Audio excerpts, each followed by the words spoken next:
Hello everybody, welcome back to JK Exam Cracker. So I'm back with a new candidate. His name is साहिल मावा. इन्होंने 156 rank secure किया है सब inspector exam में.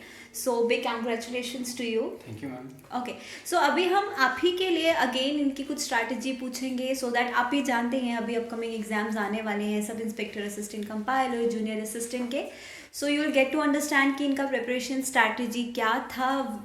ही has manage his work as well. इन्होंने अपना job भी manage किया है, उसके साथ अपनी पढ़ाई भी इन्होंने कंटिन्यू रखी है. सो क्या टिप्स रहेंगे, क्या प्रिपरेशन स्ट्रैटेजी आपका था साहिल?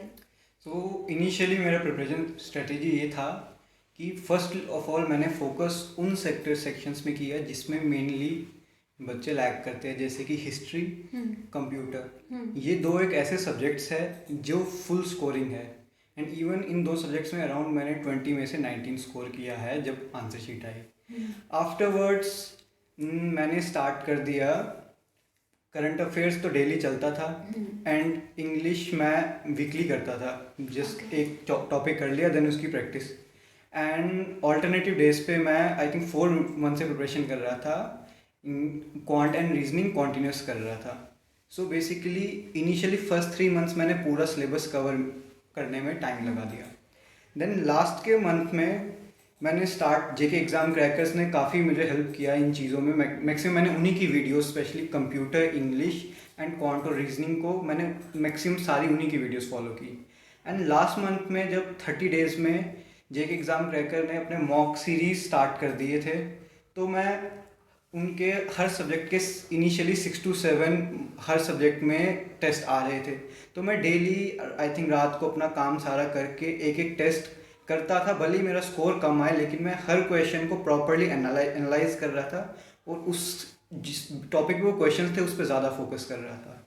एंड लास्ट के 15 डेज में जो इनकी कंप्लीट, एक तो मेरा रिवीजन चल रहा था और जो इनकी जेके एग्ज़ाम क्रैकर की कंप्लीट मॉक सीरीज़ थी, मेजर फोकस मेरा उसी पे था. क्योंकि last time revision last 5 days में मैंने सारा रिवीजन बंद कर दिया और जितने क्वेश्चंस लगा सकता था, इंक्लूडिंग बुक्स भी मैंने काफ़ी रेफ़र की. जैसे कंप्यूटर के लिए अरिहंत, हिस्ट्री के लिए जहूर मीर रहती है, एंड वैसे ही क्वांट एंड रीजनिंग के लिए RS अग्रवाल. बट यही फोकस था कि मेनली मैंने अपना सारा बेसिक्स क्लियर किया. एग्ज़ाम क्रैकर की रेफरेंस जितने इनके नोट्स थे, जितने इनके MCQ क्वेश्चंस होते थे यूट्यूब पे, वो फोकस किए. और लास्ट जितनी भी मॉक सीरीज़ उनकी मैंने कंप्लीट की. और उनकी मॉक सीरीज़ से मैंने आफ्टर एग्ज़ाम ये एनालाइज किया, जो मेजॉरिटी ऑफ द पेपर था, भले ही क्वेश्चन इनके हाई लेवल पे थे, लेकिन क्वेश्चंस उसी टॉपिक पे थोड़े बेसिक लेवल पे ही थे. तो उससे क्या हुआ, काफ़ी हेल्प हुआ एग्ज़ाम में अच्छा स्कोर क्रैक करने के लिए. ओके, तो आपका एजुकेशन बैकग्राउंड इकोनॉमिक्स है, आपने मास्टर्स किया इकोनॉमिक्स में, राइट? सो कितना डिफिकल्ट था आपके लिए, बिकॉज आपका बैकग्राउंड इकोनॉमिक्स था, फिर आपने हिस्ट्री भी पढ़ना था, there were many subjects. GK cover करना है आपको, करंट अफेयर्स आपको करना है, तो आपके लिए आपने कैसे मैनेज किया वो सब कुछ और इतने कम स्पैन ऑफ टाइम में? एक चीज़ है टाइम मैनेजमेंट. क्योंकि मैं वर्किंग था, मेरी 10 to 6 जॉब थी.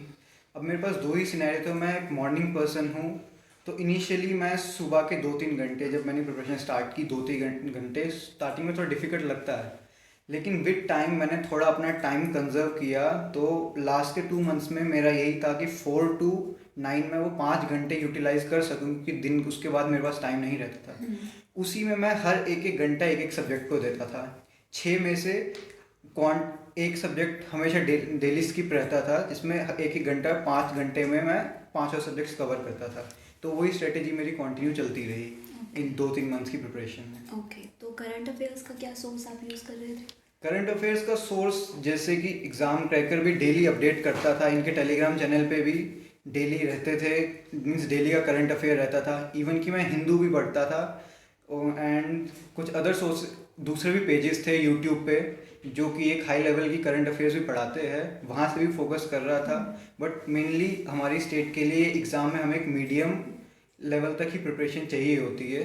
तो उसी सिनेरियो को देखते मैं पूरी प्रिपरेशन अपनी कंटिन्यू कर रहा था. Okay okay, very nice. तो मतलब जॉब के साथ आप ऑब्वियसली प्रिपरेशन कर रहे थे, तो आपका मतलब कुछ ऐसा कभी आपने डिमोटिवेटेड फील किया हो और आपको एक मोटिवेशन चाहिए हो, तो उस टाइम पे आप लोग क्या करते थे? बिकॉज सी अभी बहुत सारे स्टूडेंट्स हैं जो डिमोटिवेट हो चुके हैं, एग्जाम डिले होने के चांसेस भी हैं, स्टूडेंट्स को लग रहा है कि अब और टाइम वेस्ट हो रहा है, कुछ स्टूडेंट्स पढ़ भी नहीं रहे हैं, तो आप क्या करते थे और स्टूडेंट्स को आप क्या कहना चाहते हो एक एडवाइस के तौर पर कि क्या करना चाहिए उनको?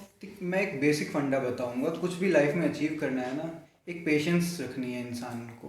बहुत इवन इस कोविड में भी हमें नहीं पता था एग्ज़ाम कब होगा, कब रिजल्ट आएगा।